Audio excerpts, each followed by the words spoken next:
লাস্টে যে আমি আপনাকে কিছু ফিচার্স বলবো, এটা খুব বেশি ইম্পর্টেন্ট, এটা আপনার জীবন বাঁচাতে পারে। তো ভিডিওটা পুরো দেখা দরকার। ভারতে দু ধরনের কার বায়ার আছে। এক টাইপের কার বায়ার আছে যারা শোরুমে যায় আর গিয়ে বলে যে আমাদের টপ মডেলের গাড়িটা দিয়ে দিন, যাদের কাছে প্রাইস কোনো ম্যাটারই করে না, টপ মডেলের গাড়িটা নিয়ে নেয়। দ্বিতীয় নম্বর বায়ার আছে যারা গিয়ে ফিচার্স, কোন ফিচার্স রিকোয়ারমেন্ট আছে, কোন মডেল রিকোয়ারমেন্ট আছে, কত ডিসকাউন্ট পাওয়া যাবে, এটা গিয়ে খোঁজে।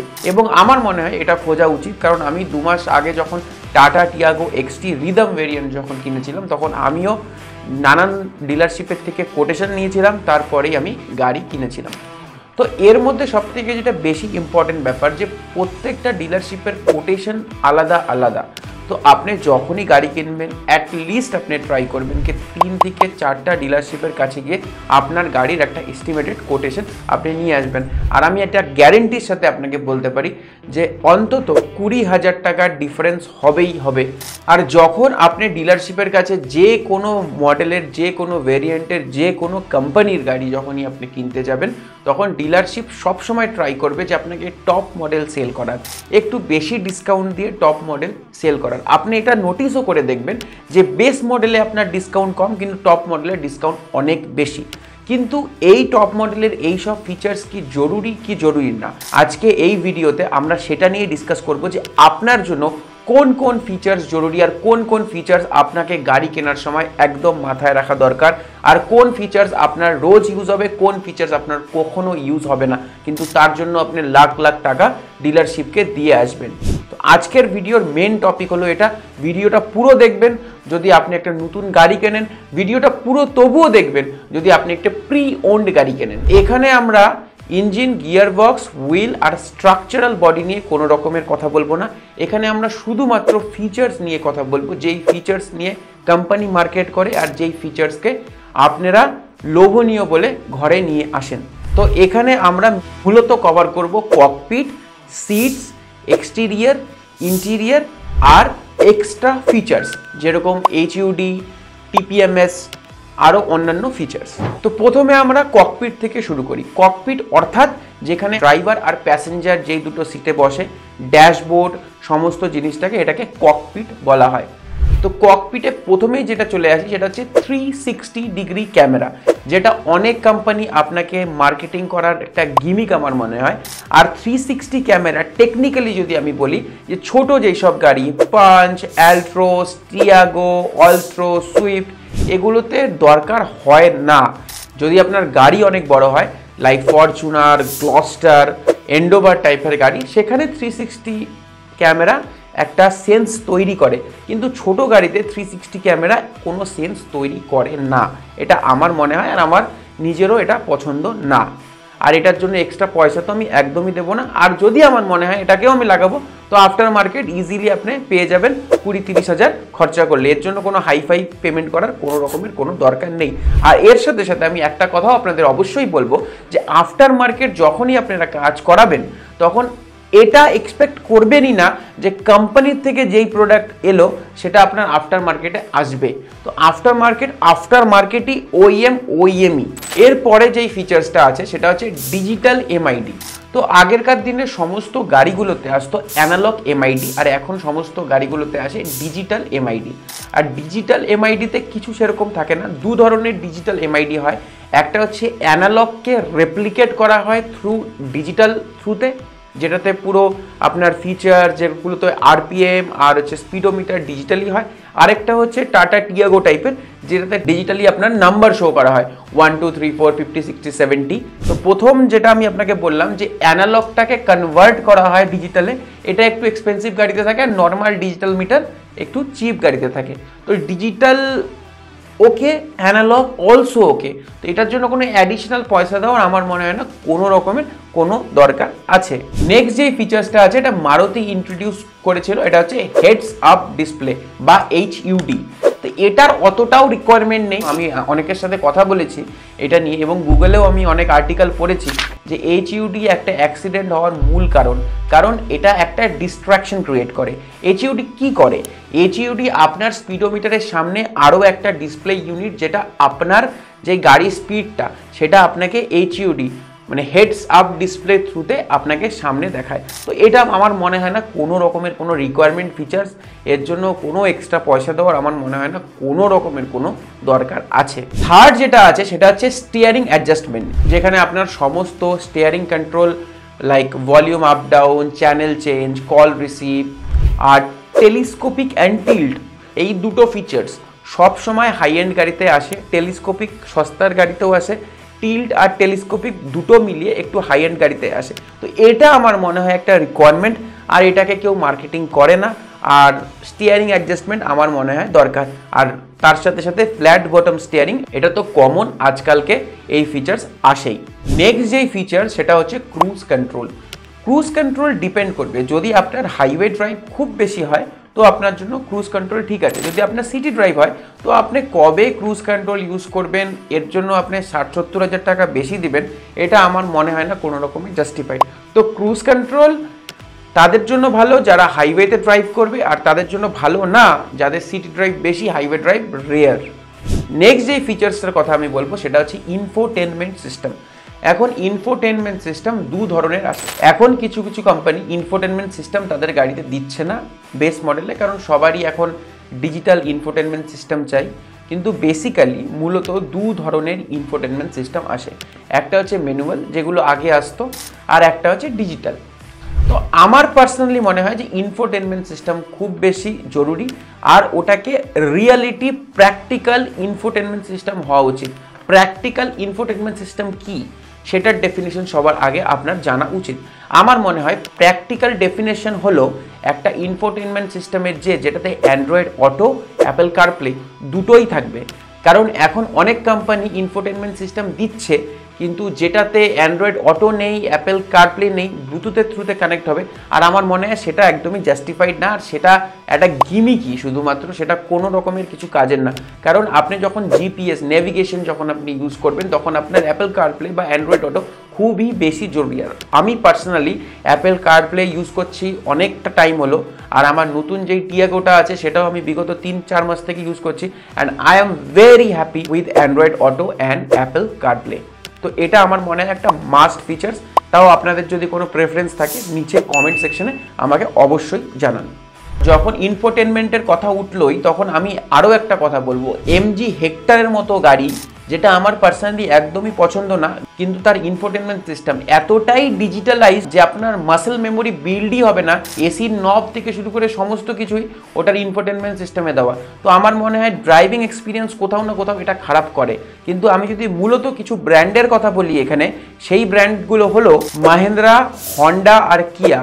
আর আমি এটা নোটিস করেছি এই তিনটে ব্র্যান্ডের গাড়িতে যে ইনফোটেনমেন্ট সিস্টেম আছে ওটা জাস্টিফাইড, কারণ ওটা ডিজিটালও আছে, আর এসি বা বাকি জিনিস যেগুলো ম্যানুয়াল দেওয়া দরকার, যেগুলো লাইক বাটনস দেওয়া দরকার, সেগুলো বাটনসেও আছে। তো এটা আমার মনে হয় একটা ভালো জিনিস এই তিনটে কোম্পানি করছে আজকের ডেটে। আর রইলো বাকি অন্য কোম্পানির কথা, টয়োটা, সুজুকি, রেনল্ট, নিসান, এদের ইনফোটেনমেন্ট সিস্টেম কোয়ালিটি খুব একটা যে টপ নচ সেটা না। টয়োটা গাড়ি তো খুবই ভালো, কিন্তু আমার মনে হয় এখানে অনেকেই দ্বিমত হবে, প্লিজ কমেন্ট সেকশনে আমাকে বলুন, কিন্তু আমার পার্সোনাল মনে হয় যে টয়োটার ইনফোটেনমেন্ট সিস্টেম আরও বেটার হওয়া উচিত। যেরকম প্রায় 50 লাখ প্লাসের ফরচুনার, তার মধ্যে আমার মনে হয় যে আরও বেটার ইনফোটেনমেন্ট সিস্টেম, আরও ল্যাগ ফ্রি ইনফোটেনমেন্ট সিস্টেম কোম্পানির দেওয়া উচিত। আর টাটা, ভিডব্লিউ আর স্কোডা, তারা যে ইনফোটেনমেন্ট সিস্টেম দিচ্ছে তাতে ডিজিটালাইজ বেশি ইউজ করছে। টাটার সমস্ত গাড়িতে দেখবেন আপনি ডিজিটালাইজ বেশি, আর আমার মনে হয় এটা কোথাও না কোথাও কনভিনিয়েন্ট না। আপনার মতামত কমেন্ট বক্স আপনার জন্য খালি, কমেন্ট সেকশন কমেন্টে আমাকে অবশ্যই জানান।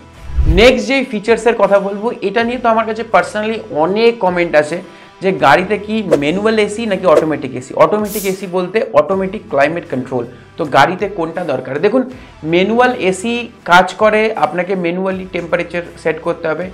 বেসিক্যালি 4টে ঘাট থাকে, 1 2 3 4, সেইভাবে আপনি আপনার স্পিড অ্যাডজাস্ট করে আপনি করতে পারেন। কিন্তু ম্যানুয়াল এসিতে যখনই আপনি এসি অন করবেন তখনই আপনার কম্প্রেসার চালু হয়ে যাবে।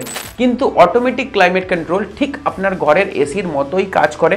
যদি আপনি টেম্পারেচার 24 ডিগ্রিতে সেট করে রাখেন তো এসি 24 ডিগ্রি অবধি গাড়িকে টেম্পারেচারে নিয়ে আসবে, তারপরে অটোমেটিক কম্প্রেসার কাট অফ হয়ে যাবে।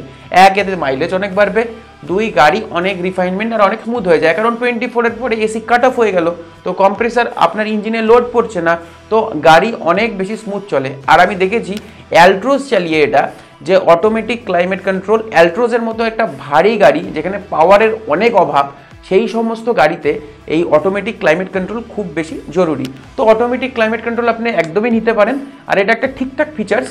তো যদি আপনার মনে হয় যে এটা আপনি ঠিকঠাক দামে পাচ্ছেন, তো ঠিকঠাক ফিচার্স হিসাবে আপনি এটা নিতে পারেন।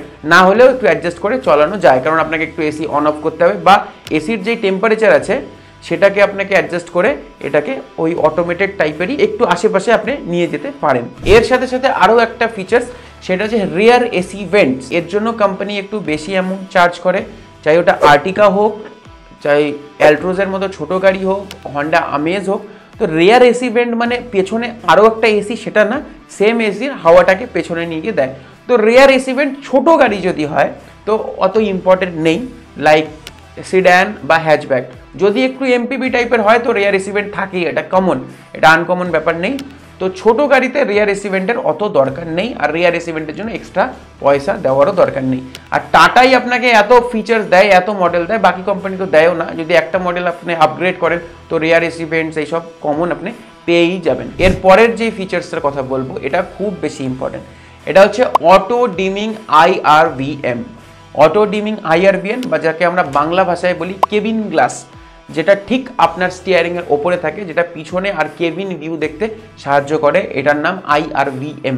তো অটো ডিমিং IRVM হচ্ছে একটা ইলেকট্রনিক IRVM সিস্টেম। ইলেকট্রনিক্যালি ওটা অন অফ করতে পারেন, তাতে পেছনের গাড়ি যখন আপারে আসবে তখন আপনার চোখ ঝলসে যাবে না। আর দ্বিতীয় নম্বর কথা, যেটা সস্তার গাড়িতে আছে, সেটা হচ্ছে ম্যানুয়াল অটো ডিমিং IRVM। সেটা হচ্ছে আপনাকে ম্যানুয়ালি ওটাকে অপারেট করতে হবে। তো এটা আমার মনে হয় একটা মাস্ট ফিচার্স, কার মেকারদের একদমই দেওয়া উচিত, অটোমেটিকটাই দেওয়া উচিত। বেশি এটাতে খুব হাইফাই আমার মনে হয় না যে কস্ট লাগে। তো এটা আমার মনে হয় একটা মাস্ট ফিচার্স, আর এটাতে আপনার ড্রাইভিং এক্সপিরিয়েন্স আরও বেশি বেটার হয়ে যাবে। আর আপনি চাইলে এটা আফটার মার্কেট থেকেও লাগাতে পারেন। যে কোনো গাড়ির বেস মডেল যদি আপনি নিয়ে নেন, তার সেই গাড়ির টপ মডেলে অটোমেটিক IRVM আসবে, তো ওটা আপনি অ্যাড করতে পারেন। বেসিক একটু ইলেকট্রনিক কাজ করতে হবে, ওটা আপনার মেকানিকের সাথে ডিসকাস করে আপনি ওটা করে নিতে পারেন। তারপরের যে ফিচার্স, সেটা হচ্ছে মোস্ট অ্যাওয়েটেড ফিচার্স, সেটা হচ্ছে সানরুফ। এর জন্য মানুষ গাড়ির ব্র্যান্ড অবধি বদলে দেয়। আমার দেখা এরকম আছে যে টিয়াগো কেনেনি শুধুমাত্র একটাই কারণে, যে টিয়াগোতে সানরুফ নেই, অ্যালট্রোজে সানরুফ আছে। তো সানরুফ কতটা প্র্যাকটিক্যাল ইন্ডিয়ার জন্য সেটা আমি এখন কথা বলবো। তো অ্যাজ ইন্ডিয়া এত হট জায়গা, ধুলোবালি এত বেশি, সানরুফের নিচে যে কভারটা যে থাকে, যেটা আপনার রুমের যেই কভারটা থাকে হোয়াইট কালারের, ওটা বহুত পাতলা থাকে। তো যত গরম হবে আপনার গাড়ি গরম হবে, নাম্বার 1। সানরুফ লিকেজেরও প্রবলেম আছে, নাম্বার 2। সানরুফ মেনটেনেন্স খুব চায়, নাম্বার 3। সানরুফ কখনো লিক প্রুফ হয়ই না। সানরুফের যে রবার প্যাডিং আছে না, তার সাইড দিয়ে জল যায়, আর নিচে ড্রেন পাইপ থাকে, সাইড দিয়ে ড্রেন পাইপ দিয়ে বেরিয়ে যায়। ড্রেন পাইপটা যদি জ্যাম হয়ে যায় বা ওই রবারের পাশে যদি নোংরা জমে যায়, তখন ওই জলটা কিন্তু গাড়িতেই লিক করবে। তো সানরুফের নুকসান তো বহুত আছে। সানরুফ ইন্ডিয়ার জন্য আমার মনে হয় একদমই না। আর প্যানারোমিক সানরুফ তো আরও খতরনাক। প্যানারোমিক সানরুফের জন্য এরকম কিছু অ্যাক্সিডেন্ট হয়েছে যেগুলো আপনারা দেখতে পারবেন, যে শুধুমাত্র প্যানারোমিক সানরুফের জন্যই প্যাসেঞ্জারের মৃত্যু হয়ে গেছে। হয়তো সানরুফ না থাকলে হতো না, কারণ সানরুফ গাড়ির ডিউরেবিলিটি কোথাও না কোথাও তো কম্প্রোমাইজ করেই দেয়। আর ইন্ডিয়ান মার্কেটের জন্য সানরুফ অতটা জরুরি না। যদি আপনি আপনার বাচ্চাকে সানরুফের বাইরে থেকে না শোকান, তাহলে আর সানরুফের অত কোনো দরকার নেই। যদি আপনি বাচ্চাকে শোকান, বাচ্চাকে উপরে নিয়ে যান, তো আপনার জন্য হয়তো সানরুফ জরুরি। বাট আমি বলবো পার্সোনালি ইন্ডিয়াতে ল ঠিকঠাক নেই, তো সেই কারণেই সানরুফের উপরে রুলস রেগুলেশন নেই। কিন্তু যারা এই সমস্ত কাজ করেন, সানরুফ থেকে বাইরে বেরিয়ে এই সমস্ত কাজ করেন, এটা কত ডেঞ্জারাস একটু গুগল করে একবার দেখে নেবেন। তো সানরুফ আমার মনে হয় যদি আপনার হাই এন্ড গাড়ি তো ঠিক আছে, কিন্তু সানরুফের জন্য স্পেশালি কিছু করা, এটা আমার মনে হয় কোনো রকমের কোনো যুক্তি নেই। এর পরের যে ফিচার্সটা আছে সেটা হচ্ছে রেয়ার ডিফোগার অ্যান্ড রেয়ার উইপার। এখন এটা নিয়ে বেশি কেউ কথা বলে না যে রেয়ার উইপার চাই কি না, আর রেয়ার ডিফোগার হলেও হবে না হলেও হবে। কিন্তু আমার মনে হয় ইন্ডিয়া এত ধুলোবালি, কারণ আমি স্পেশালি এখন টিয়াগো চালাচ্ছি না, তো পিছনে আমার পুরো নোংরা হয়ে থাকে। তো ডিফোগারটা তো খুবই জরুরি, ওয়াইপারটাও খুব জরুরি। পেছনে ওয়াইপার আর লাইক ডিফোগার আমার মনে হয় এটা বেস মডেল থেকেই কোম্পানির দেওয়া উচিত। এরপরে আমরা কথা বলবো সিটের ব্যাপারে, যে গাড়ির সিটে কি কি হওয়া উচিত। প্রথমেই আইএসও ফিক্স চাইল্ড মাউন্ট, এটা প্রত্যেকটা কোম্পানিকে বেস মডেল থেকে দেওয়া উচিত। এটা আফটার মার্কেট আপনি অ্যাঙ্কার কিনে নাহলে আপনি ইনস্টল করবেন, এটা মাস্ট, এটা থাকা উচিত যদি আপনার বাড়িতে বাচ্চা থাকে। যদি বাচ্চা না থাকে তো ইটস ওকে, না হলেও চলবে। সেকেন্ড হচ্ছে যে কীরকম সিট আপনার গাড়িতে হওয়া উচিত, লেদার নাকি ফেব্রিক সিট। তো লেদার সিট হাই এন্ড গাড়িতে থাকবে, লেদার সিটের জন্য এক্সট্রা পয়সা দেওয়ার দরকার নেই। ফেব্রিক সিট দিয়ে লো এন্ড গাড়িতে আপনার কাজ চলে যাবে, তো fabric seat also a good option. এরপরে যে ফিচার্সটা আছে সেটা হচ্ছে ventilated seats.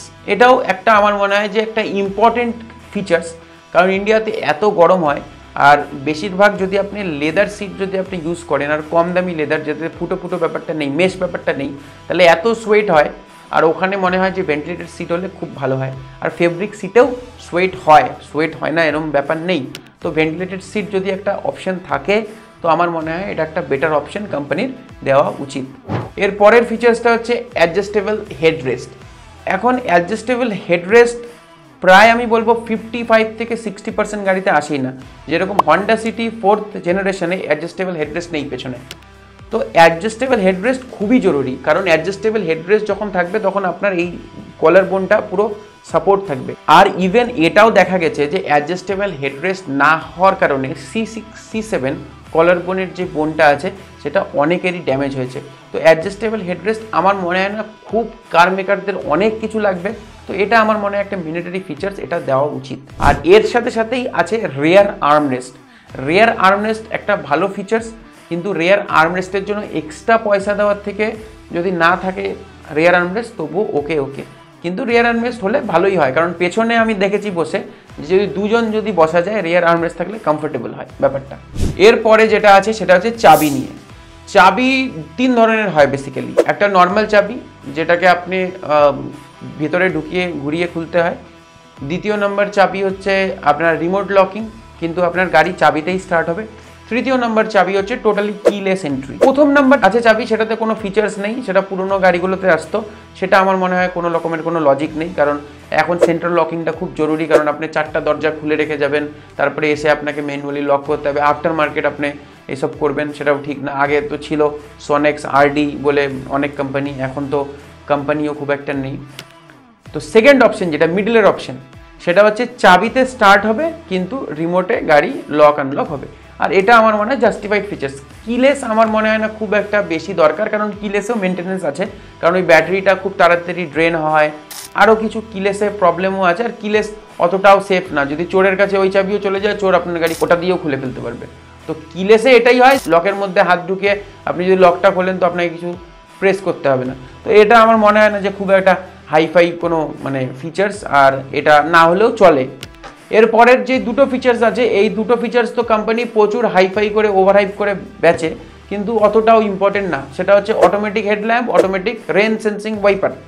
Rain sensing wiper কী করে করে কাজ, যে আপনার ফ্রন্ট উইন্ডশিলে যদি জল পড়ে তো অটোমেটিক ওয়াইপার চালু হয়ে যাবে।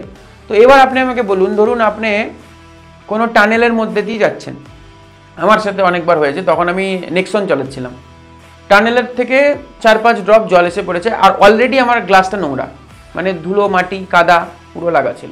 টানেলে ঠিক ঢুকে গেলাম, আমার অটোমেটিক হেডল্যাম্প জ্বলে গেল, কিন্তু তার সাথে ওয়াইপারও চলে গেল, আমার ভিজিবিলিটি ডাউন হয়ে গেল।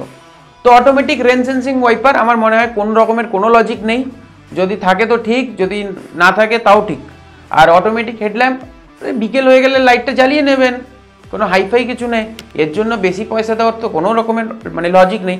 এখন যারা বেশি পয়সা দিতে চায় তারা আমার ভিডিও এসে দেখবে না, তো তাদেরকে আমার এইসব বলেও লাভ নেই। আর অনেকেই এখন হয়তো কমেন্ট সেকশনে বলবে যে এগুলো দরকার, আমার দরকার, তো আপনার যদি দরকার হয় তো আপনি নেবেন, কিন্তু আমার ভিডিও বানানোর উদ্দেশ্যই হচ্ছে সাধারণ মানুষের জন্য, যাতে আমরা ঠিক ডিসিশন নিয়ে যাতে ঠিক গাড়ি কিনতে পারি। যদি বাজেট কোনো ইস্যু না থাকে তো আপনি আমার ভিডিও হয়তো দেখবেন না, বা আমার ভিডিওতে আপনার কোনো হেল্পও হবে না। তো এই দুটো ফিচার্স আমার মনে হয় একদম ফালতু ফিচার্স, এটার কোনো দরকারই নেই, আর এর জন্য এক্সট্রা পয়সা তো আমি দেবো না। এরপরের ফিচার্সটা আছে anti pinch window. Anti pinch window কি? অ্যান্টি পিঞ্চ উইন্ডো, ধরুন আপনার কেউ পাশে বসে আছে, মানে বেশিরভাগ এটা বাচ্চার জন্য খুব মানে দরকার। ধরুন আপনি গ্লাসটা ওপর দিকে করছেন, কিন্তু যদি অ্যান্টি পিঞ্চ যদি ওটাকে ডিটেক্ট করে না, ওটা অটোমেটিক নিচে চলে আসবে। এটাকে বলে অ্যান্টি পিঞ্চ উইন্ডো। তো অ্যান্টি পিঞ্চ উইন্ডো ঠিকঠাক ফিচার্স যদি বাড়িতে বাচ্চা থাকে, আবার আইএসও ফিক্স চাইল্ড মাউন্টের মতো, তো আমার মনে হয় অ্যান্টি পিঞ্চ উইন্ডো দরকার। Auto foldable ORVM, auto foldable ORVM আর অ্যাডজাস্টেবল ORVM। তো অ্যাডজাস্টেবল ORVM খুব দরকার, কারণ দেখুন আমি আপনাকে বলছি অটো ফোল্ডেবলের দরকার, এটাও আমি আপনাকে বলছি কেন। আমি এই পাশে বসে গাড়ি চালাচ্ছি, রাস্তা পুরো জ্যাম, আমার এদিকটাতে কেউ বসে নেই, মানে প্যাসেঞ্জার সাইডে।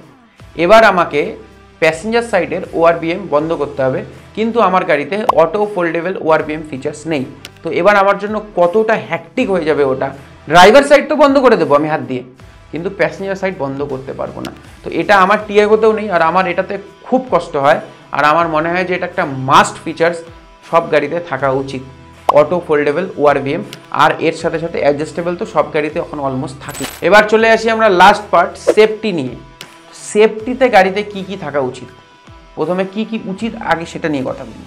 সেফটিতে আমার মনে হয় এয়ারব্যাগ দরকার, ABS দরকার, EBD দরকার, হিল হোল্ড দরকার। ট্র্যাকশন কন্ট্রোল না হলেও চলবে, হিল হোল্ড খুব দরকার, কারণ পাহাড়ে গেলে একটু অসুবিধাই হয়। আর আমার মনে হয় ESPটাও খুব বেশি দরকার। কিন্তু কোম্পানি আপনাকে বিক্রি করতে চায় অ্যাডাস, অটোনোমাস ড্রাইভিং অ্যাসিস্ট্যান্স। তো অ্যাডাস ইন্ডিয়ার রোডের জন্য অত বেশি হেল্পফুল না, কারণ যাদের গাড়িতে অ্যাডাস আছে, আমারই চেনা জানা কিছু গাড়ি আছে, XUV 700, X7 লাক্সারি প্যাক, বা যেই সমস্ত গাড়িতে অ্যাডাস আছে, অ্যাডাস সবাই অফ করেই চালায়। কখনো আপনার মনে হবে যে না একটু অ্যাডাস হলে ভালো, না হলে নেই। তো অ্যাডাসের জন্য এক্সট্রা পয়সা দেওয়ার আমার মনে হয় না কোনো দরকার আছে। অ্যাডাস মোস্টলি ইন্ডিয়াতে টপ মডেলেই আসে, তো অ্যাডাস মানে না হলেও আপনার চলবে। লাস্টে যে আমি আপনাকে কিছু ফিচার্স বলবো, এটা খুব বেশি ইম্পর্টেন্ট, এটা আপনার জীবন বাঁচাতে পারে। তো ভিডিওটা পুরো দেখা দরকার। তো নাম্বার 1 হচ্ছে ড্যাশ ক্যাম। হিউন্ডাইয়ের মতো কিছু কোম্পানি তার এক্সট্রারে দিচ্ছে ড্যাশ ক্যাম, কিন্তু ড্যাশ ক্যাম এত বেশি জরুরি যে আপনার জীবন বাঁচাতে পারে, রোড রেজ মানে রাস্তায় কোনো রকমের ঝগড়ার থেকে আপনাকে বাঁচাতে পারে, আর কোনো স্ক্যাম থেকেও আপনাকে বাঁচাতে পারে। ড্যাশ ক্যাম 2-3 ধরনের হয়, একটা সিঙ্গেল চ্যানেল যেটা সামন দিকে শুধু ফ্রন্ট লাইক রেকর্ড করে, একটা ডুয়েল চ্যানেল যেটা পিছনে এবং সামনে দুটোতেই রেকর্ড করে, আর 3 নম্বর হচ্ছে যেটা পেছনে সামনে আর কেবিনও রেকর্ড করে। যেই সমস্ত দাদা ভাই আমার ট্যাক্সি যারা ইউজ করে, ওলা, উবের, ইনড্রাইভ, যারা ট্যাক্সিতে ইউজ করে, আমি বলবো একটা কেবিন ড্যাশ ক্যাম, যদি আপনার ফ্রন্ট ড্যাশ ক্যাম আর একটা কেবিন ড্যাশ ক্যাম, রেয়ার দরকার নেই, কেবিন ড্যাশ ক্যাম অবশ্যই রাখুন, কারণ আজকালকার যা দিনকাল ড্যাশ ক্যামই হয়তো আপনাকে বাঁচাতে পারে।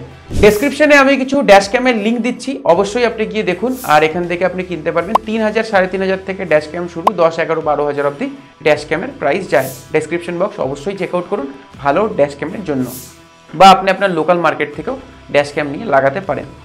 এর পরের যে ফিচার্সটা আছে সেটা হচ্ছে TPMS, tyre pressure monitoring system. তো টায়ার প্রেশার মনিটরিং সিস্টেমের জন্য এক্সট্রা কোনো পয়সা দেওয়ার দরকার নেই, কারণ টায়ার প্রেশার মনিটরিং সিস্টেম যে ডিভাইসটা আছে এটা 700-800 টাকাতেও আপনি অ্যামাজনে পেয়ে যাবেন। লিঙ্ক ডেসক্রিপশনে দেওয়া আছে, অবশ্যই গিয়ে দেখুন। আর এটাও আপনি রাখতে পারেন, কারণ এটা খুব বেশি ইম্পর্টেন্ট, কারণ টায়ার প্রেশার নিয়ে অনেকেই ফোকাস করে না, কিন্তু আজকালকার যে দিনকাল আপনি ফিউল স্টেশনে হাওয়া ভরাচ্ছেন, কত PSI ভরাচ্ছে সেটা আপনি জানেন না, টায়ার ব্লাস্ট হচ্ছে। আর এটাও দেখা গেছে যত রোড অ্যাক্সিডেন্ট হয় তার মধ্যে টায়ার প্রেশার একটা বহুত বড় একটা ইম্পর্টেন্ট ফ্যাক্টর প্রদান করে। কারণ আমার মনে হয় টায়ার প্রেশার মনিটরিং সিস্টেমের থ্রুতে আপনাকে টায়ার প্রেশার অবশ্যই গাড়ি চেক করা উচিত at least once in a week. আর যেটা লাস্ট আমি বলবো যে গাড়িতে অবশ্যই একটা টায়ার ইনফ্লেমেটর রাখুন, যাতে আপনার গাড়ি কখনো টায়ার ফ্ল্যাট হলেও যাতে আপনি টায়ারে হাওয়া ভরাতে পারেন। তারও লিঙ্ক আমি ডেসক্রিপশন বক্সে দিয়ে দিচ্ছি, আপনি অবশ্যই চেক আউট করুন। আর এই ফিচার্সগুলো যদি আপনার মনে হয় যে খুব কাজের, তাহলে আমাকে অবশ্যই কমেন্ট করে বলুন। আর যদি যারা গাড়ি নিয়ে খুব মানে বেশি আলোচনা করে আর কি, যারা বিশ্লেষণ করে, তারা অবশ্যই আমার ভিডিও দেখে। আর আমি তাদেরকে বলবো এই সমস্ত ফিচার্স দিয়ে কোন কোন কোম্পানির কোন কোন মডেলের গাড়ি আছে এটাকে একটু কমেন্ট সেকশনে বলুন। তাতে কি হবে, তাতে অনেকের কাছে অপশনস থাকবে যে আরও গাড়ির কোম্পানিকে এক্সপ্লোর করার আর ঠিক ডিসিশন নেওয়ার। আর যদি আপনার মনে হয় যে এই সমস্ত গাড়ির এই সমস্ত ফিচার্স দিয়ে কোন কোন কোম্পানির কোন কোন গাড়ি মার্কেটে অ্যাভেলেবেল আছে সেটার সম্বন্ধে আপনার ভিডিও লাগবে, তো কমেন্ট সেকশনে আমাকে একদম বলুন। ইনস্টাগ্রামে আমাকে অবশ্যই করুন ফলো, বাংলা টর্ক। ইনস্টাগ্রামে গিয়ে লিখুন সিম্পল বাংলা টর্ক, আমাকে ওখানে মেসেজ করুন। আর কোনো গাড়ির পিডিআই সম্বন্ধে, কোনো গাড়ির সেকেন্ড হ্যান্ড গাড়ি বা নতুন গাড়ি, সেকেন্ড হ্যান্ড গাড়িরও পিডিআই হয়, সেকেন্ড হ্যান্ড গাড়ি বা নতুন গাড়ির পিডিআই সংক্রান্ত কোনো রকমের কোনো জিজ্ঞাসা থাকলে আমাকে ইনস্টাগ্রামে অবশ্যই ডিএম করুন। ততক্ষণ আপনি যদি আপনি বাইক চালান তো হেলমেট পরুন, কার চালান তো সিট বেল্ট পরুন, সেফ থাকুন, সেফ চলুন, সুরক্ষিত থাকুন। জয় হিন্দ, বাই বাই, টেক কেয়ার।